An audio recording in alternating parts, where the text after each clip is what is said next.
हालात बहुत ख़राब हुए हैं, महंगाई बहुत हो गई ज़्यादा, आवाम खुशहाल नहीं है। आवाम जो गरीब आवाम है ना वो पिस गई है, लोग बड़ा मुश्किल गुजारा कर रहे हैं। इमरान खान ने जो आया ना मुल्क के रौले ही पै। अगर सब तो पहले लीडर गिरफ्तार होना चाहिए, पहले इमरान खान होना चाहिए। आवाम का सोचना चाहिए कि जी आवाम सन लियांदी है, सन कुर्सियां दबाती है, असी मौजा जितने भी मतलब के गरीब भरा ने सब ने सोच समझ के वोट देना चाहिए। अस्सलाम वालेकुम। वालेकुम सलाम। अंकल जी क्या हाल चाल है? अल्हम्दुलिल्लाह, शुक्र अल्लाह का। कारोबार कैसा चल रहा है? कारोबार पुत्र कोई नहीं गए, महंगाई बढ़ी गई है, कारोबार खरीदार कोई नहीं गा, कारोबार हालात बहुत ख़राब हुए हैं, महंगाई बहुत हो गई ज़्यादा, आवाम खुशहाल नहीं है। आवाम जो गरीब आवाम है ना वो पिस गई है, लोग बड़ा मुश्किल गुजारा कर रहे हैं। ये भी अल्लाह पाक का शुक्र है अल्हम्दुलिल्लाह, जे किसी शय की हमारे पाकिस्तान में कमी नहीं है अल्हम्दुलिल्लाह, हर चीज़ है।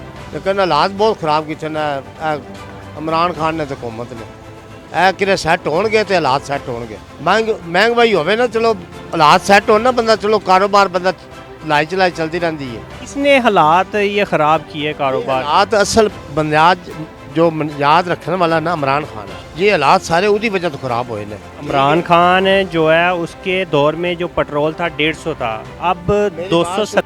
मेरी बात सुनो, ਉਹਦੇ दौर ਦੇ ਵਿੱਚ 150 ਦਾ ਪੈਟਰੋਲ ਸੀ, ਲੇਕਿਨ ਉਸਨੇ ਬਹੁਤ ਮਹਿੰਗਾਈ ਕੀਤੀ ਇਮਰਾਨ ਖਾਨ ਨੇ 2, 2.5 ਤੇ 3.5 ਸਾਲਾਂ ਦੇ ਵਿੱਚ। ਉਸ ਤੋਂ ਬਾਅਦ ਅਗਲੀ ਹਕੂਮਤ ਆ ਗਈ ਹੈ ਇਹਨਾਂ ਦੇ। ਪਹਿਲੀ ਗੱਲ ਤੇ ਹੈ ਜਿਹੜੀ ਹਕੂਮਤ ਆਈ ਹੈ ਨਾ ਨੂਨ ਲੀਗ ਦੀ, ਇਹਨਾਂ ਨਹੀਂ ਸੀ ਆਉਣਾ ਚਾਹੀਦਾ। ਇਹਨਾਂ ਨੇ ਇਹ 5 ਸਾਲ ਜਿਹੜੇ ਨੇ ਇਹਨ ਪੂਰੇ ਕਰਨੇ ਚਾਹੀਦੇ ਸੀ।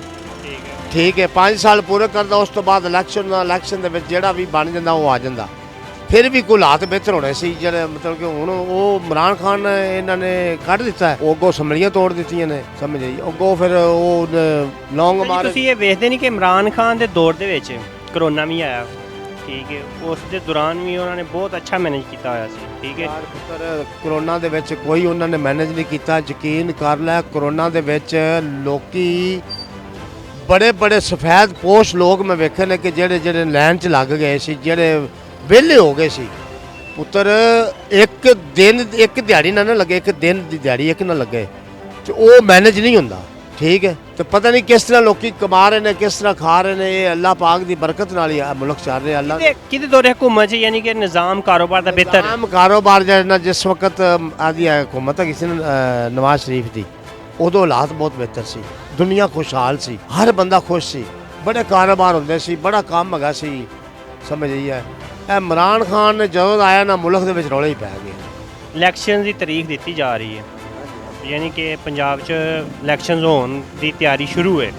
ਕੀ ਲੱਗਦਾ ਕਿ ਇਲੈਕਸ਼ਨ ਹੋਣਗੇ ਤੇ ਮੁਲਕ ਦੇ ਹਾਲਾਤ ਬਿਹਤਰ ਹੋ ਜਾਣਗੇ? ਇਹ ਤੇ ਪੁੱਤਰ ਇਲੈਕਸ਼ਨ ਤੇ ਹੋਣੇ ਹੀ ਹੋਣੇ ਨੇ, ਲੇਕਿਨ ਇਹਦੇ ਵਿੱਚ ਇਮਰਾਨ ਖਾਨ ਨੇ ਜਿਹੜਾ ਨਾ ਹੁਣ ਸਬਰ ਸ਼ੁਕਰ ਕਰ ਲੈਣਾ ਚਾਹੀਦਾ। ਹੁਣ ਵੇਖੇ ਨਾ ਉਹਨੇ ਉਹ ਬਲਾ ਵਜ੍ਹਾ ਜਿਹੜੇ ਉਹ ਜੇਲ੍ਹ 'ਚ ਫੜਾਏ ਨੇ ਬੰਦੇ ਜਿਹੜੇ गिरफ्तार ਹੋਏ ਨੇ। ਅਗਰ ਸਭ ਤੋਂ ਪਹਿਲੇ ਲੀਡਰ ਨੂੰ गिरफ्तार ਹੋਣਾ ਚਾਹੀਦਾ। ਲੀਡਰ ਹੀ गिरफ्तार ਹੋਏ ਨੇ, ਸ਼ਾਹ ਮਹਿਮੂਦ ਕਰੈਸ਼ੀ ਸਾਰੇ ਜਣੇ। ਪਹਿਲੇ ਇਮਰਾਨ ਖਾਨ ਨੂੰ ਹੋਣਾ ਚਾਹੀਦਾ, ਫਿਰ ਬਾਅਦ ਦੇ ਵਿੱਚ ਦੂਜੇ। ਇਮਰਾਨ ਖਾਨ गिरफ्तार ਹੋ ਜੇ ਤੇ ਪਿੱਛੋਂ ਯਾਨੀ ਕਿ ਕੌਣ ਕਹੇਗਾ ਉਹਨਾਂ ਨੂੰ ਕਿ ਅਗਲਾ ਕਦਮ ਕੀ ਕਰਨਾ? ਤੇ ਇਹ ਹੁਣ ਕੀ ਕਰ ਰਹੇ ਨੇ? ਉਹਨਾਂ ਨੇ ਨਵੀਂ ਤਰੀਕ ਸ਼ੁਰੂ ਕਰ ਦਿੱਤੀ ਹੈ, ਉਹ ਇਲੈਕਸ਼ਨ ਮੁਹਿੰਮ ਦੇ ਵਿੱਚ।